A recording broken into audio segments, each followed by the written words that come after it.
জিজ্ঞেস করলেন, হিম তোমার বয়স কত? জিন হিম ডাক দিয়ে বলেন, ইয়া রাসূলুল্লাহ, আমার বয়স কত আমি বলতে পারবো না, কিন্তু অনুমান করে দিতে পারি। আদম সফিউল্লাহ আলাইহিস সালামের দুইজন বেটা, একজন বেটার নাম হাবিল আর কাবিল, দুইজন ছেলেরা সুন্দরী বেটি আকলিমার জন্য মারামারি করে দুইজন একজন আর একজনকে হত্যা করে ফেলল। দুইজনের মধ্যে একজনকে তারা খুন করে ফেলল। যেদিন তারা মারামারি করে সেই সময় আমি ওই পাহাড় দিয়ে কেবল দৌড়াদৌড়ি করা শিখেছি। তার মানে কি, আমাদের বাচ্চারা 2 বছর হলে দৌড়াদৌড়ি করা শিখে। তখন বোঝা গেল হিমের বয়স বলতেছে আমি তখন দৌড়াদৌড়ি করা শিখেছি আদম সফিউল্লাহর 2 বেটা। তার মানে হুজুর কত শত হাজার বছর বয়স আমি জানি না, আমি তখন দৌড়াদৌড়ি করা শিখেছি। আজকে আমি বৃদ্ধ হয়ে গেছি, আমার চুল দাড়িগুলি পেকে গেছে, বয়স আমার ঝুনো হয়ে গেছে। হুজুর কালেমা পড়তে এসেছি, আমি সব নবীদের দরবারে গিয়েছি, ইয়া রাসূলুল্লাহ আপনার দরজায় আমি এসেছি, আমার নসিব বড় ভালো, আমি আখিরি নবীর উম্মত হতে পেরেছি। আল্লাহু আকবার বলেন না ইয়া রাসূলুল্লাহ। কত বড় দামি নবী, হিসাব করে বুঝাইতে পারবো না, আমি বর্ণনা করে শেষ দিতে পারবো না আমি। আহায় নবী যেদিন দুনিয়াতে তাশরীফ আনলেন, সেই দিন পৃথিবীতে অনেক বড় আশ্চর্য ঘটনা তাম পৃথিবীতে ঘটে গেল। নবীজি দুনিয়াতে তাশরীফ আনলেন, সাইয়্যেদা হযরত আমেনা তাহেরা তয়্যিবা রাদিয়াল্লাহু আনহা, কারণ নবীজি বলেছেন আমার মা তাহেরা তয়্যিবা। একসাথে কোন আল্লাহু আকবার। রাসূলের আব্বা আম্মা তাহের তয়্যিব, তাহেরা তয়্যিবা। আল্লাহ নবী বললেন আমার উম্মত আমাকে রব্বুল আলামিন পবিত্র দেহের মাধ্যমে দুনিয়াতে আনছেন। আমার রব কোরআনে বললেন ওয়া তাকাল্লুবাকা ফিস সাজিদিন।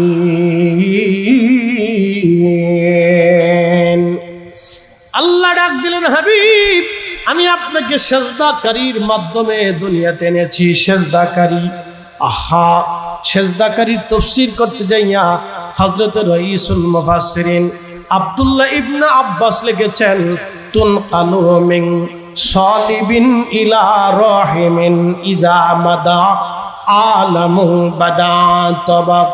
তুনকালু মিন সালিবিন ইলা রাহিমিন ইজা মাদা আলামু বাদা তাবাক।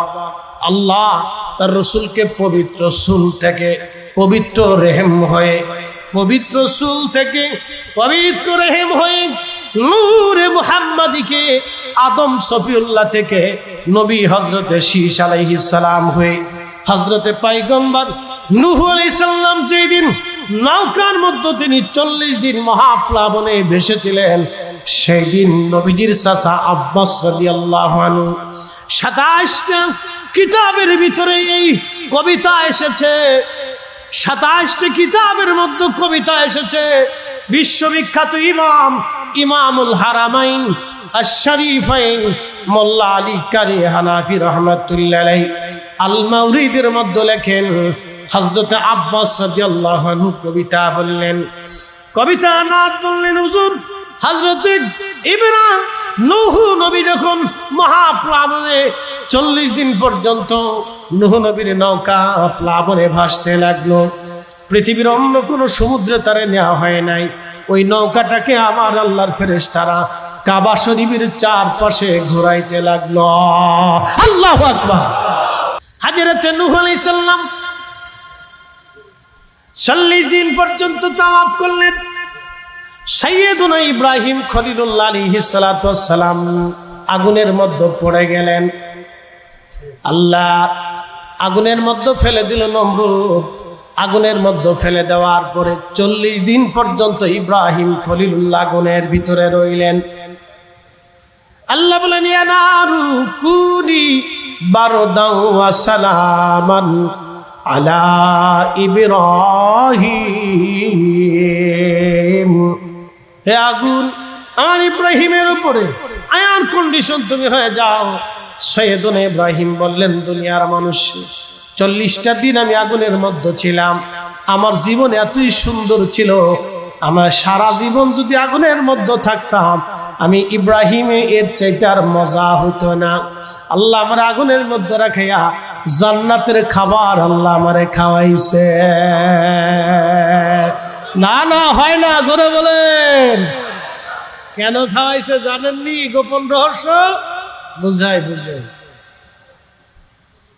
নবীজির চাচা হযরত আব্বাস বলেন, হুজুর ইব্রাহিম নবী আগুনের ভিতরে একা ছিল না, 40টা দিন আগুনের মধ্যে শুধু ইব্রাহিম নাই, ইব্রাহিম আলাইহিস সালামের পবিত্র সুলবের ভিতরে আমার আল্লাহ আমার রব আপনার নূর মুবারক ওইখানে রেখে দিয়েছিল।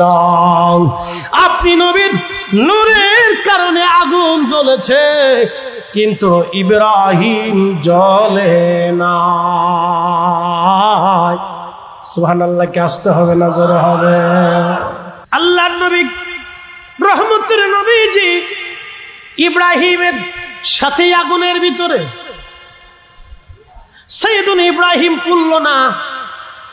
এই জন্য সাইয়েদুনা ইব্রাহিম সবসময় দোয়া করতো, হে রব আমার নসলে আপনি আখিরি নবী পাঠাবেন।